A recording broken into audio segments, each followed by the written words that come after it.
Today I'm going to show you 6 things that you definitely want to know before coming to Fuerteventura, Spain to make your vacation the best you ever had. And you want to stay until the last one because that was one I didn't find on the internet at all, but it was definitely influencing my vacation a lot, and I would say it is a make or break point for your vacation if it's really nice or not. And you should definitely know to just be prepared, so stay until the end. No, I don't want to waste what's left, and on we'll go, through the wastelands, through the highways, till my shadow turns to sun rays, and on we'll go, through the wastelands, through the highways, and on.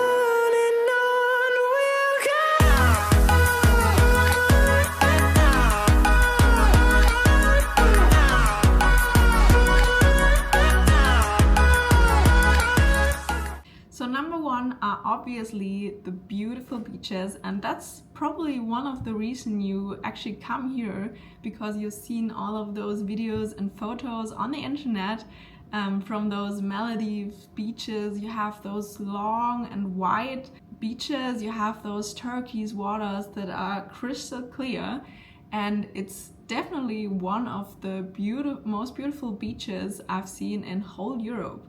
And I would say there are 3 main beaches that are the most popular and also the biggest.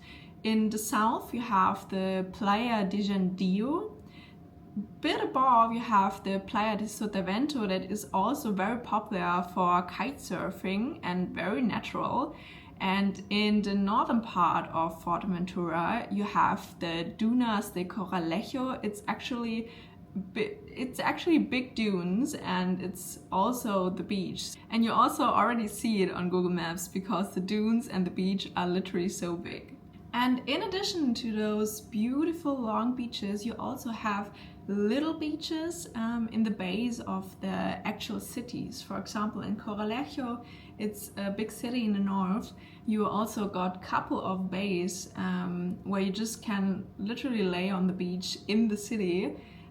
Also in El Cotillo was a beautiful beach we've visited so far, and the advantage of those little bays is that you don't have that much waves inside of there, and also not that much wind because they're covered a little bit more. So if you want to travel with your family or really want to relax and have that calming feeling, I would suggest you to be close to those cities and those bays. And also one gem that we found actually on the last days of our vacation is Castillo Caleta de Fuste.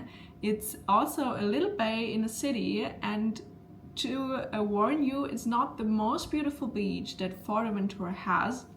It has a lot of seashells, and also is not as fine. The sand is not as fine as the other beaches, but we had the least wind there. We had no waves at all. The water was the warmest actually on the whole island of all of those beaches we've tried. So it's a gem. You also have a beautiful promenade outside with lots of palms, and everything is green, and you have nice restaurants there. So it's definitely a place I would go, even though the other beaches were more beautiful. But when you're on those beaches that are very long, very natural, beautiful, the sand is incredible. I actually didn't see the sand and beaches anywhere else in whole Europe. You also have a little bit or a lot of more wind because it's not protected by the city, and also you have more waves, and the water is actually cooler because it comes directly from the Atlantic Ocean without any protection from harbors, etc. So 6 beaches I would highly recommend you to visit are, first of all, the Playa de Jandilla. It's in the south, and when you go closer to Morojable, it's a little town there, it's not as windy and you are more of a local feeling. And if you go more to the northern part of the Playa de Jandilla, you actually have more of a hotel feeling because there are lots of hotel in the back, but It could be also more quiet if you have a spot that are not so many hotels behind. But we've been close to Morojaba. It's actually a nice town also to eat something or to go a little bit shopping. It's very local, so I highly recommend you to go closer to Morojaba because it's not as windy as the other parts of Playa de Jandia. The second beach I would highly recommend to you is the Playa de El Cotillo. It's in the northern part of the island, also in the western side, and it's a little town. It's very, very small, so don't expect a big town there. You have a little bit of shopping there. They have beautiful white houses with blue painting, and there's a little bay which is nice, protected from the wind. You don't have that big waves, but you actually have a really, really beautiful beach, white sand, crystal clear blue water, so it's also perfect for families. There are also some hotels or apartments that you can rent there, and you have just everything in place. And the third beach that I would recommend to you are the dunes of Coralejo. As I already told you, you already see them on the map because they are so big, and the water and the beach it's just like the Maldives. You have those big dunes for kilometers, and then you have those crystal clear blue water. But here you have to keep in mind that it's more windy because it's just a natural dune and not really trees and can protect you from the wind. You just have two hotels there, so you don't have a lot of hotel guests, but a lot of tourists will come for this beach because it's probably the most popular on the whole island, so keep that in mind. The next one is actually really close to the dunes. It's in Coralejo, those little bays that I already told you about. You can choose any of those beach bays because they're all quite the same. They're very quiet. You don't have much wind. The water is also warmer because it's very flat, and you don't have that much waves, but you still have the city right behind you. You can literally walk 5 meters to the next restaurants, and we've already eaten there. It's super nice restaurants there. You have plenty of options to choose from. So if I would choose to live somewhere, Coralejo is a very great option because you have everything combined. And the next beach I highly recommend to you is a very natural beach. It's the Playa de Sotavento. It's probably the hotspot of all of those kite surfers. So you've already know from that it's very windy there, but the beach is so incredible. I would say it's one of the most beautiful beaches on the whole island, if not the most beautiful beach. You have those really wide, long, it's so wide, the beach. I cannot explain to you how wide that beach is. It's really long, it's so soft when you walk on it. You also have a dune that goes up. We actually climbed up there, and people are writing little messages with stones in the dune so you can see it from the beach. And also the water is so crystal clear. You can see your feet on the ground, you can walk very far, and it's really like the Maldives. It's so turquoise and everything is so clean. So I really like that spot, but as I said, it's a lot more windier than the other places.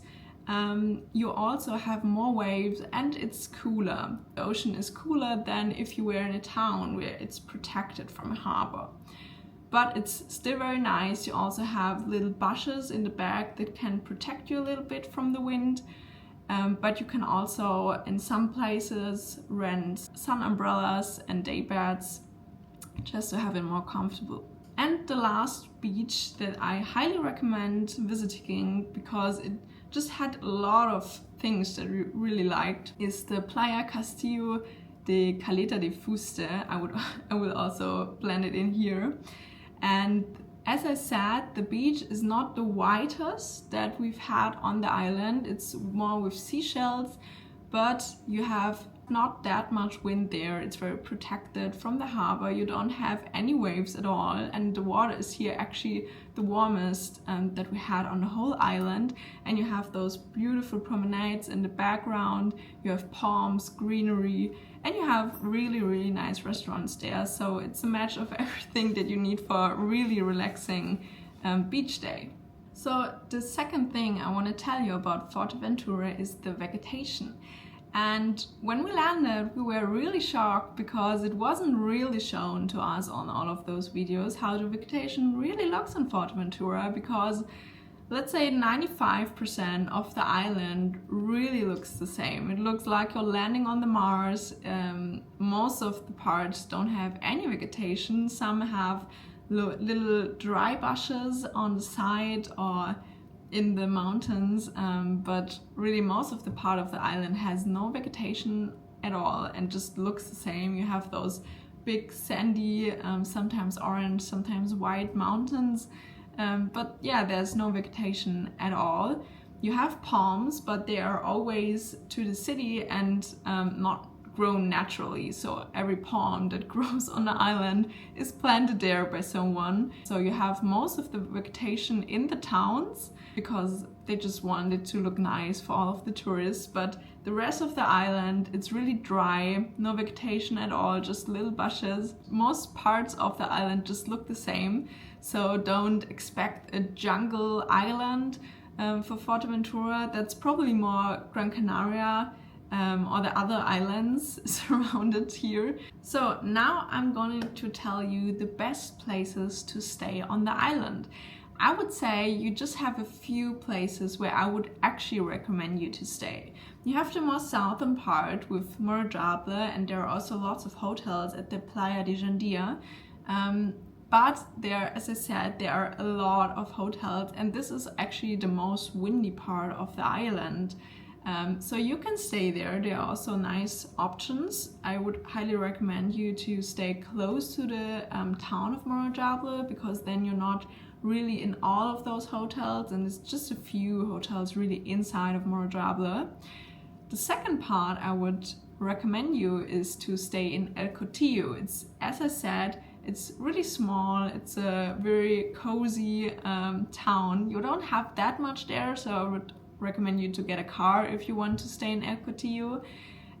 But you have the beautiful beach there. You have still some shopping options, and it's very quiet, very relaxing, and it also seemed very authentic and very local to me.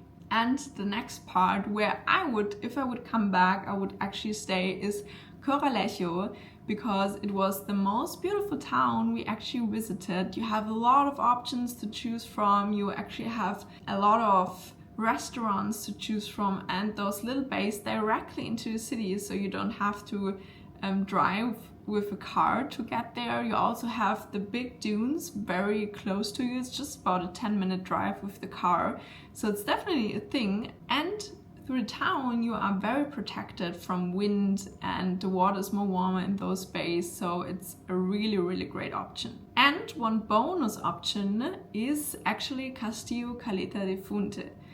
As I said, it's not the most beautiful beach there, but if you choose a hotel in the front row of the promenade, which I would recommend to you, you have those beautiful palms promenades, which you don't have that often here on Fuerteventura. You have the sea view of the little bay actually.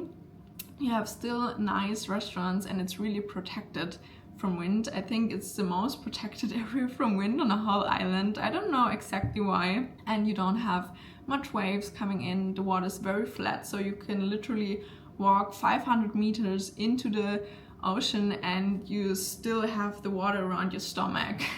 So that's just how flat it is, and so it's a really great option for families. We also saw a lot of families there. So if I would come back, I would actually choose from Castillo or even from Coralejo. So the fourth point are actually the animals on the island. As I said, there is not a lot of vegetation, so you can probably already guess that there are also not that many animals, but some animals are super cute. First of all, you have the Barbary squirrels. They actually look like a mixture of a squirrel and a chipmunk, and they are super cute. You have those when you visit the volcanoes or when you just go to some viewing points in the mountains, also sometimes at the beach, and they're super cute. They come to you. They say you shouldn't feed them because Fuerteventura has really a lot of them, but they're so cute, and we always gave them water, and they often also have little bowls for water, so definitely bring water just to give them some water. They come so close to you. Some of them even come onto your hand if you reach out to them, so it's really, really cute. You also have goats in the mountains and camels at some places. But we didn't see them that much. And what you also have a lot are cats. For sure you have them near to hotels or near to towns where they actually can get food.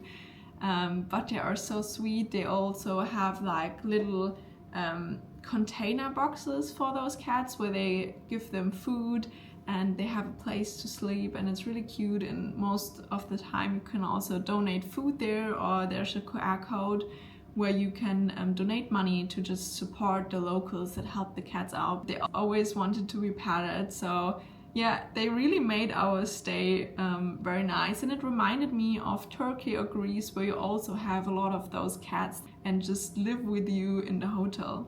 So the fifth point is actually how to get around on the island. So there are a few ways how you can get around. For sure you can always walk, but that's just if you're within the city, because the cities are very far away. I think the whole island is 200 kilometers big, so the cities are very far away. You cannot really walk from city to city. There are bikeways that are also super good.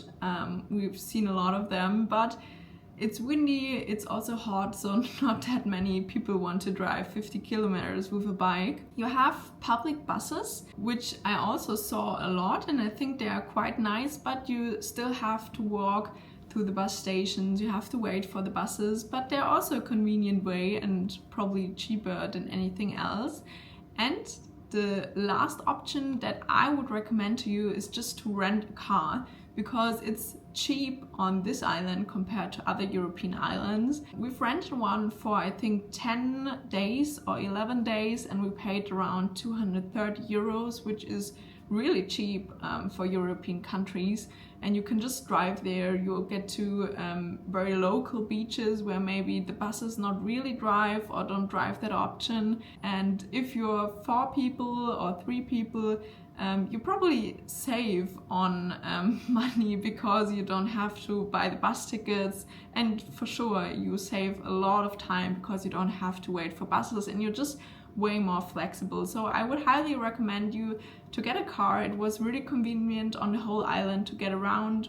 You have really good roads. You have a lot of parking space. We never paid for a parking lot on the whole island. And yeah, it's just very empty. It's also very relaxing to drive here. You don't have that much cars on the road, so it's a very good option. And I would always rent a car here again. And now we've come to the last point of things you should definitely know before coming to Fuerteventura.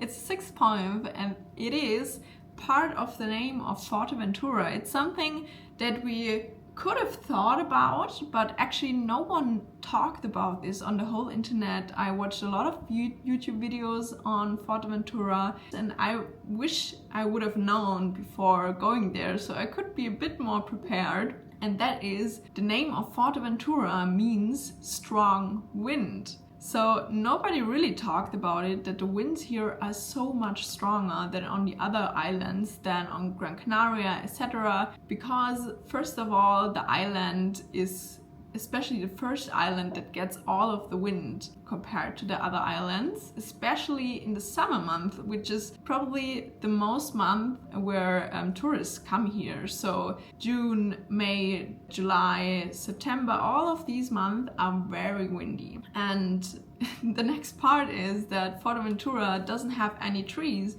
that can protect you from that wind. So the wind just goes through the whole island and you get hit on it on the beach full front. So that's a thing that was really, I would say, influence our whole vacation. And especially where we lived in the south, near to Morojave and Playa de Sotavento. So we didn't know it was one of the windiest parts of the island. We didn't find that on the internet, but it's super windy here because we don't have that big mountains behind us. And yeah, it's just super windy. We couldn't even lay on the pool deck of our hotel because the wind was so strong. When you place your towel on the sunbed, the 5 seconds where you lay down, your towel is already gone. Yeah, a lot of hotel guests were just clipping their towels with clothespins on the daybed because otherwise they would just flow away, and it was not really comfortable to lay on the pool because there was so much wind that it was actually cold again to lay in the sun near to the pool, and also at the beaches it was so windy, especially on Fuerteventura. I mean, it's a kite surfer beach. So you have some of those bushes that can protect you, but if you're here, I would highly recommend you to invest in those permanent sun umbrellas and day beds that you can just rent every day. It was between 10 and 15 euros for one umbrella and 2 sunbeds per day, and you just have them for the whole day. Don't try to buy a sun umbrella that you get up by yourself, because we did, and you had to close them every 2 minutes because the wind was so strong. It was ripping it out of the sand, it was destroying it. So don't invest in one of these and just rent a sun umbrella every day because it's necessary here. I also talked to some of the employees of our hotel, and they said, well, yeah, this week it was a little bit more wind, but in general it's normal on this island to just have a lot of wind. I mean, that's probably why they named the island like that. So I would say it made laying on the beach way less comfortable, because especially on those beautiful natural beaches, you get sand on your whole body every 2 minutes, and you have to just rent those sunbeds and umbrellas to have kind of a nice feeling on that beach. But we still enjoy to lay more in the cities where the beaches may not be as beautiful, but you don't have that much wind, and it's also not as cool to get into the water. So keep that in mind, especially in the evening. You want to bring long clothing like a jacket and a long pants, because it can get quite cold, especially in addition with that wind. So if you want to come here to Fuerteventura, I highly recommend you to just get close to one of those cities that I told you, and also just to be prepared to a lot of wind and plan that into your vacation. But one positive side is that you would just have less tourists compared to other European islands, probably because of the wind. But it's not as crowded as, for example, in Mallorca, etc. So you just have more space for yourself. It's very quiet, it's very relaxing. And if you really like wind, or if you're into kite surfing, that's definitely an island you want to visit because of those beautiful Maldives beaches. And if you got any value out of this video, help me out, like this video and subscribe to not miss out on the next videos where I show you the most beautiful places on the earth.